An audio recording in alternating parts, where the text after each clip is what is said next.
Salut, c'est Marie-Liesse. Aujourd'hui, notre sélection est un article du Figaro qui décrypte la hausse inquiétante de consommation d'antidépresseurs chez les jeunes entre 12 et 25 ans.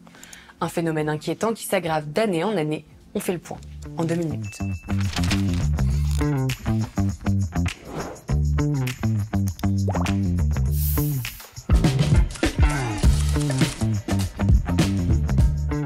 « 936 000.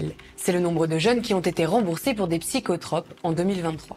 La France était déjà le premier consommateur d'antidépresseurs au monde et la pandémie de Covid-19 n'a rien arrangé. Une véritable crise de santé mentale s'est installée et les chiffres sont alarmants. La prise d'antidépresseurs chez les jeunes a augmenté de 60% et 4 étudiants sur 10 présentent aujourd'hui des symptômes dépressifs. Mais quelles sont les causes de ce mal-être ? Les 3 confinements tout d'abord, mais également l'isolement, la surexposition aux écrans ou encore les réseaux sociaux. Un étudiant témoigne dans le Figaro, je cite, « À l'époque, j'étais au lycée et je me sentais coupable de souffrir, alors que les gens mouraient du Covid. On parlait des personnes âgées, mais nous, on passait à côté de notre jeunesse. » Mais ce mal-être n'est pas seulement dû au Covid.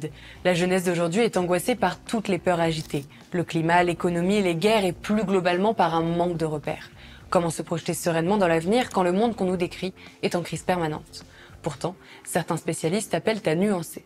Pour le professeur Lejoyeux, chef du service de psychiatrie à l'hôpital Bichat, l'augmentation des prescriptions pourrait être le signe qu'on reconnaît enfin la souffrance des jeunes. Alors qu'avant, on l'a minimisée.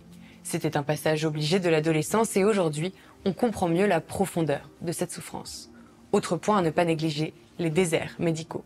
C'est simple, il manque de professionnels de santé mentale, donc quand un jeune souffre et qu'il n'y a pas de pédopsychiatre disponible, les médecins généralistes prescrivent souvent des antidépresseurs, faute de mieux. Il y a un manque criant de pédopsychiatres et selon une étude du Monde, sur 1,6 million d'enfants et d'adolescents en souffrance psychique, seule la moitié bénéficie de soins spécialisés. Des initiatives comme Mon Psy, lancées en 2022, tentent de pallier ce manque. Ce dispositif permet aux jeunes de bénéficier de séances remboursées avec un psychologue pour des troubles légers à modérés.